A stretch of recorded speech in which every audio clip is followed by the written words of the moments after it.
Samprajnata.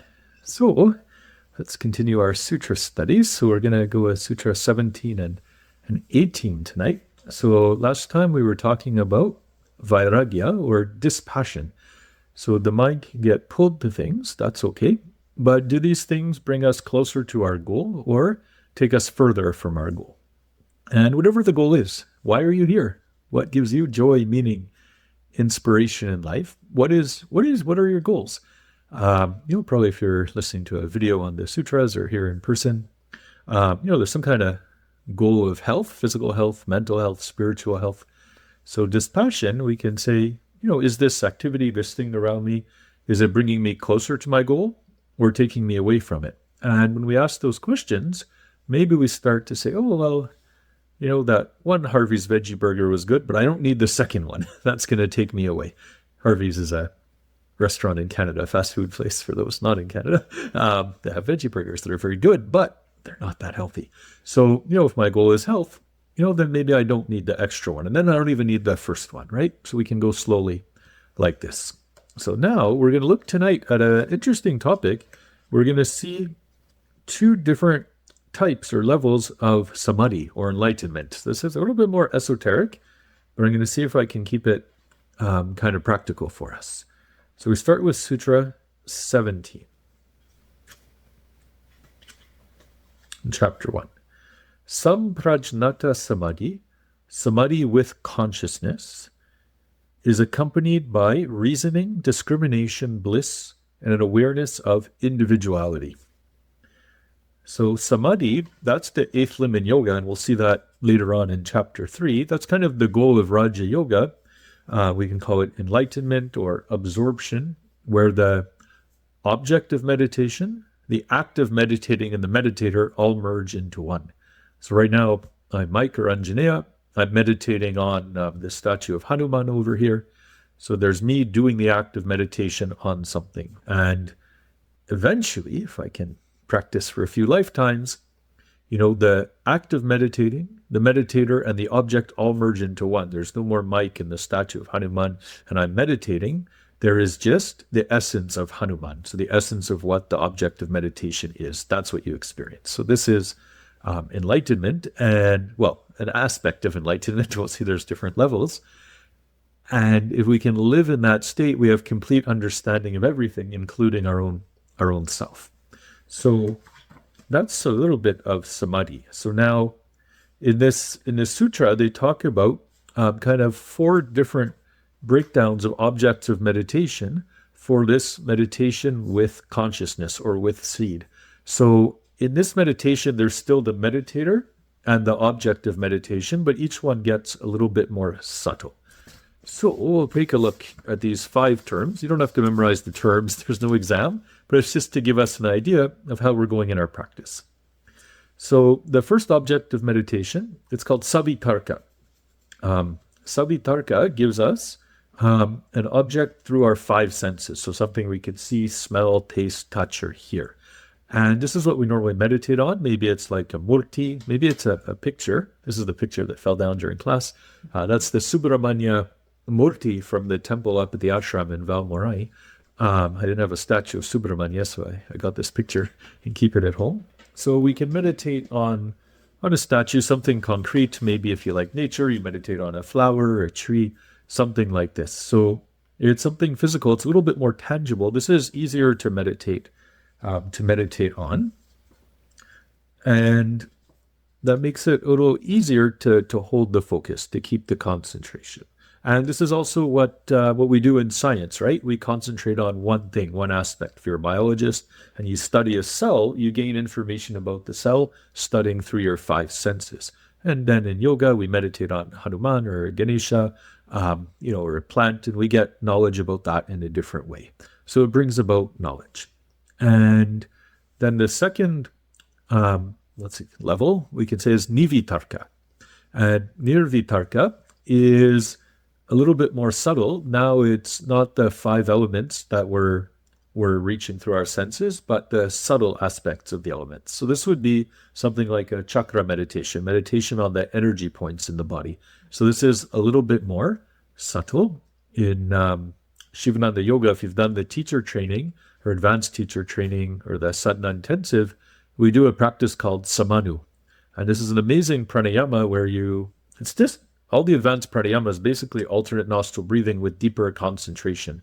You focus on different energy points and mentally repeat different mantra as you hold the breath and as you breathe in and out. And you're shifting your focus a little more subtly inside. So this would be a deeper level of meditation, a little bit more subtle. So it's beyond the 5 elements. They say beyond time and space, because these are a lot less concrete. And it takes a little bit more development of our concentration aspect to be able to hold on to it. So meditation can get even more subtle. And then an even more subtle object of meditation is called Sananda, which is bliss. And here I'll read a little bit from Swami Vishnu as well. But really then we're meditating on the experience of Ananda, which is, they say, our true nature inside. That I wrote, it's on page 150, reading from Meditation and Mantras. Okay, so we'll step back a little bit, so explain a little bit what I mentioned as well. When meditation is on the same gross elements, so that would be like air, ether, water, fire, wind. When meditation is on the same gross elements, but they are isolated from time and physical space and considered as being in the original state, it is called Nirvitarka, without question. This is the mode of approach practiced in Kundalini Yoga. It is the type of samadhi that is reached through meditation on more subtle energy forces, chakras, visualizations, and symbols. So that's what I'm just referencing. Then, just wanted to get the page right. The third kind of Samprajnata Samadhi is called Sananda. The elements, whether in or out of time and space, have all been progressively merged in the mind. So beyond the chakra meditation. As its own object of meditation, the mind rests in a state of bliss. One may not want to proceed further, for the ecstasy is supreme. So this would be stopping in a state of sattva that we talked about the other time. So meditation feels blissful, and we attach to that, so we don't even want to go further. But this is only a taste of the ultimate bliss, for there is still identification with the fruits of meditation. A duality exists in the very enjoyment of the blissful state. So I am enjoying this good feeling. There's still I and the feeling. So there's a separation. And this is the Samprajnata Samadhi. There's still I and the experience. When one offers flowers to the statue of the Guru, the devotee is offering one gross element to another. So that's something we do in puja, a ritual. Or if you have an altar at home, you offer a flower to the altar. It's a devotional practice, and it helps us connect to a higher reality. So we're offering a physical flower to a physical statue. But neither is important. There is awareness of both concrete physical entities, but neither is important. What matters is the concentration of the mind, which is fixed on an external object. So this is Savitarka. That's the external object that we talked about before. Whether one worships a living guru or a statue makes no difference. Both are external and secondary to the devotional state of mind, which remains the same. Meditation on the guru internally, seeing him not in time and space, but in oneself, takes more concentration. So it's a little harder not to have the statue, but just the essence of Guru. If one puts him in the heart and mentally offers a flower, it is Nirvitarka. Neither the body nor an outside object is brought into play. The mind alone acts in devotion with the mental offering of a flower. So we see it's more subtle than offering the physical flower, is doing it just from the heart, just visualizing it. In Sananda, the flower is forgotten. Sananda is the bliss. An association is with the Guru as God. He is not seen as separate from the meditator. The previous apparent separation is now recognized as being a product of the mind. When the idea of separation is withdrawn and the thought wave stilled, the mental and emotional sheath are being transcended. The meditator experiences the supremely blissful awareness that the divinity worshipped is no different from himself.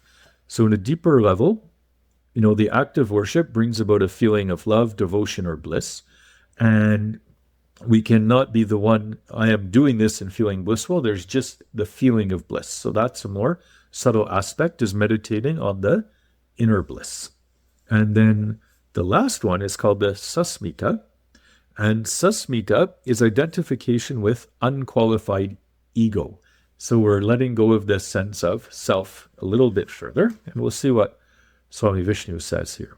The last stage, susmita, the mind itself is still the object of meditation, which deepens until only the awareness of the individual in his most purified form, the unqualified ego, remains. Unqualified egoism is identification with the self. So what do we normally identify with? So while qualified egoism is identification with a limiting adjunct or false quality. So he gives a few examples. I am a liberated woman. I am a lawyer, right? I am a yoga teacher. I am a vegetarian. I am wearing a hoodie. I am like this, right? And in this state of egolessness, it is just I am. So there's still the I, but there's no more quality to it. I am. So we let go of all the different labels that we give ourselves, because these labels are not real. And yoga teaches us that anything that changes is unreal. And our labels change throughout our life, right? I am, today I was demonstrating a yoga asana, but I can't do it as deep as I used to. So now, am I still me? Of course, it doesn't matter. But if I identify as being the person that could do that posture, then I'm miserable because I've changed, or my body has changed, but I'm still me. So just the I am is what we can concentrate on in this fourth stage of Samprajnata Samadhi. So we can concentrate on an external object that we can see or feel through the senses. That's where it's easiest to meditate on, and that's what we do in our practice every week. Then we can concentrate a little more subtly on a chakra or energy point, something less tangible, but a little harder to focus on. And then internal bliss would be the next level of concentration. But we have to feel it or experience it before we can actually hold on to it. So the other steps get us there. And finally, there's not me meditating on bliss, just I am. We meditate on the sense of simply being. So these are the different stages we can have in Samprajnata Samadhi. And there's still a seed or attachment to self, which we'll talk about a little bit more in the next lecture. So how can we have some homework on this levels of samadhi or enlightenment? So this week and next week, it's a little bit more subtle practice, but we can also see what do we concentrate on life. The mind can attach to things that pulls to it more easily, the more gross or physical. So really good would be to be able to meditate on a statue of Ganesha or Hanuman or a mantra or a little more subtle, a chakra. But what do we normally meditate on, right? What pulls the mind? What do we meditate on through the senses? I've been meditating on the hockey game for the last few weeks because it's very stimulating. It's very easy to attach to, but is it nourishing, right? We meditate on a bag of chips or a box of cookies. This is something the senses can hold on to very easily, but it doesn't really nourish us. So maybe we can see what does the mind really like to attach to, and then practice some dispassion or seeing clearly and then dispassion. So is what the mind is being attached to bringing me towards my goals or not? And then maybe we can find something through the senses that's actually helping us connect instead of disconnect from the self. So maybe that'll be something to ponder this week. And then we'll be back again next week to look at Samprajnata Samadhi without seed. Om Namah Shivaya.